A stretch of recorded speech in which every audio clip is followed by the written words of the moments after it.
द्रविडं त्वमेव त्वमेव सर्वं मम देव देवा।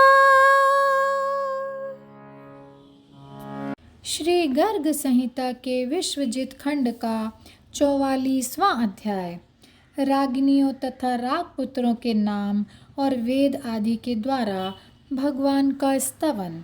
बहुलाश्व ने पूछा, देवर्षे, रागिनियों और रागपुत्रों के नाम मुझे बताइए, क्योंकि परावर वेदता विद्वानों में आप सबसे श्रेष्ठ हैं।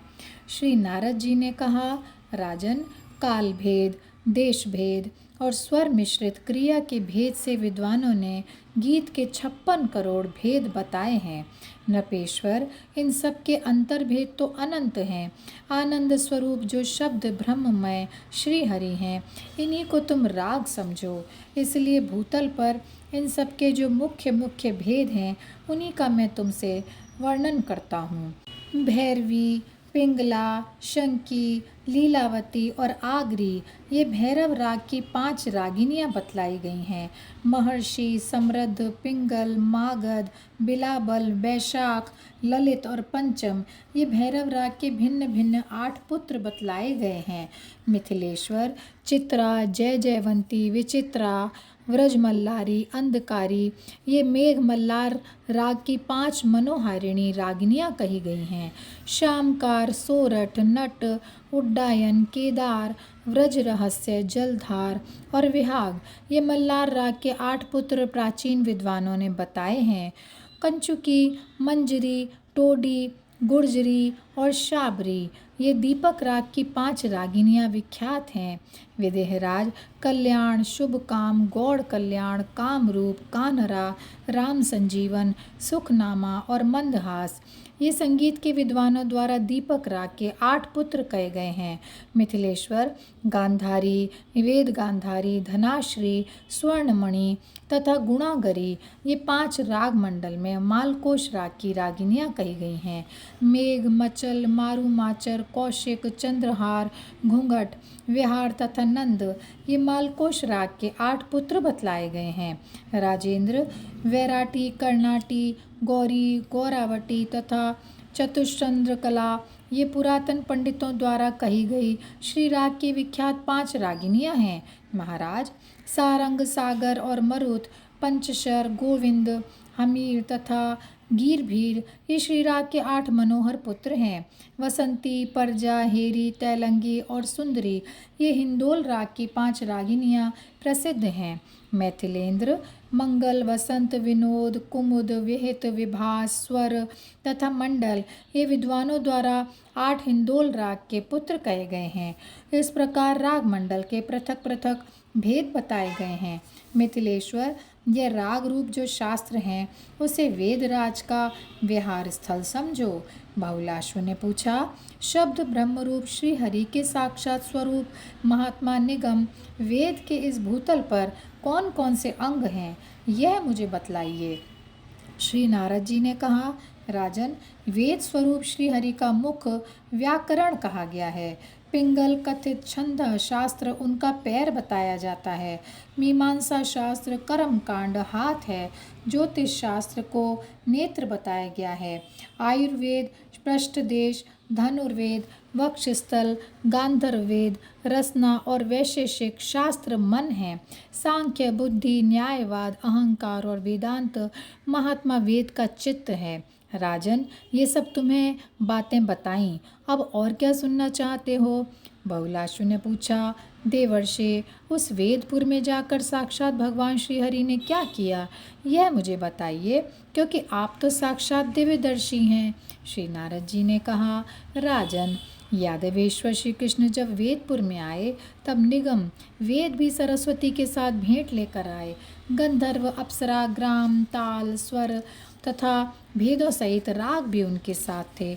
उन्होंने हाथ जोड़कर भगवान को प्रणाम किया। देवताओं के भी देवता साक्षात भगवान जनार्दन वेद पर प्रसन्न हो समस्त यादवों के समक्ष उनसे बोले। श्री भगवान ने कहा, निगम, तुम्हारे मन में जो इच्छा हो उसके अनुसार मुझसे कोई वर मांग लो। मेरे प्रसन्न होने पर तीनों लोकों में भक्तों के लिए कौन कौन सी वस्तु दुर्लभ है। वेद बोले, देव परमेश्वर, यदि आप प्रसन्न हैं तो यहाँ मेरे जो ये उत्तम पार्षद हैं उन सबको अपने दिव्य रूप का दर्शन करा दीजिए। अत्यंत उद्दीप्त तेज वाले अपने निज धाम गोलोक में आपका जो स्वरूप है तथा वृंदावन में और वहाँ के रास मंडल में आपका जो रूप प्रकट होता है उसी का ये सब लोग दर्शन करना चाहते हैं। श्री नारद जी कहते हैं, मैथिलेश्वर, वेद का कथन सुनकर साक्षात परिपूर्णतम भगवान श्री कृष्ण ने श्री राधा के साथ अपने परम दिव्य का रूप का उन्हें दर्शन कराया। उस अनुपम सुंदर रूप को देखकर सब लोग मूर्छित हो गए। अपना शरीर तथा सुख बुलाकर वे सभी सात्विक भावों से पूरित हो गए। राजन, उस समय अत्यंत हर्ष से उत्फुल्ल हो वे वाद्यों के मधुर शब्दों के साथ सत्पुरुषों के देखते देखते भगवान के समक्ष नाचने और गान करने लगे। मिथिलेश्वर, भगवान का माधुर्यमय अद्भुत रूप जैसा सुना गया था वैसा ही देखा गया और उसी प्रकार वेद आदि ने उसका नीचे दिए शब्दों में वर्णन किया। वेद ने कहा, देव, आप सत स्वरूप, ज्ञान मात्र, सत असत से परे, व्यापक, सनातन, प्रशांत रूप, विभवात्मक, सम, महत, प्रकाश रूप, परम दुर्गम, परात्पर तथा अपने धाम चिन्मय प्रकाश द्वारा भ्रम एवं अज्ञान के अंधकार को निरस्त करने वाले ब्रह्म हैं। मैं आपको प्रणाम करता हूँ। सरस्वती जी बोली, भगवान, योगी लोग आपको परम ज्योति स्वरूप मानते हैं, वहीं भक्तजन आपको चिन्मय विग्रह से युक्त बताते हैं। इस समय जो आपके चरणारविंद युगल देखे गए हैं वे समस्त ज्योतियों के अधीश्वर हैं, वे सदा मेरे लिए कल्याणकारी हों। गंधर्व बोले, प्रभो, श्याम और गौर तेज के रूप में अपने ही प्रकाश से प्रकाशित जो आपका तेजोमय स्वरूप है वे आपने अपनी इच्छा से प्रकट किया है। उन्हीं युगल धामों स्वरूपों से आप नित्य उसी प्रकार पूर्णतया विराजित रहते हैं जैसे मेघ श्याम वर्ण तथा बिजली से शोभा पाता है। अप्सराओं ने कहा, जैसे तमाल स्वर्णमयी लता से, मेघ विद्युन्माला से तथा जैसे नील गिरिराज सोने की खान से सुशोभित होता है उसी प्रकार आप आदि पुरुष श्याम सुंदर अपनी प्रेयसी श्री राधा रानी के नित्य साहचर्य से शोभा पाते हैं। तीनों ग्राम बोले, जिनके चरणारविंदों के पावन पराग को शिव, रमा, लक्ष्मी, ज्ञानी पुरुष तथा देवताओं सहित श्री राधा अपने चित्त में धारण करना चाहती हैं, माधव के उन चरण कमलों का सदा भजन करो। तालों ने कहा, जिनके कारण राजा बलि सत्स्वरूप होकर प्रतिष्ठित हुए उन्हीं भगवान को बलि अर्पित करनी चाहिए। अपने संतप्त चिंत रूपी गुफा में श्रीहरि के उस चरण को ही प्रतिष्ठित करके उसकी सेवा करो। गान लय बोले, संत जन जिनकी शरण लेकर दुख शोक को निकाल फेंकते हैं, श्री राधा माधव के उन दिव्य चरण कमलों को हम सदा हृदय में धारण करें। स्वर बोले, जो शरद ऋतु के प्रफुल्ल पंकज की शोभा को अत्यंत तिरस्कृत कर देते हैं, मुनि रूपी भ्रमर जिनका आस्वादन करते हैं, जो वज्र, कमल और शंख आदि के चिन्हों से सुशोभित हैं, जिन पर सोने के नूपुर चमक रहे हैं तथा जिन्होंने भक्तों के त्रिविध तापों का उन्मूलन कर दिया है, श्री राधा वल्लभ के उन चंचल द्युतिशाली युगल चरणारविंदों को मैं हृदय में धारण करता हूँ। और यहीं पर यह अध्याय समाप्त होता है। जय श्री कृष्णा, जय श्री कृष्णा, जय श्री कृष्णा।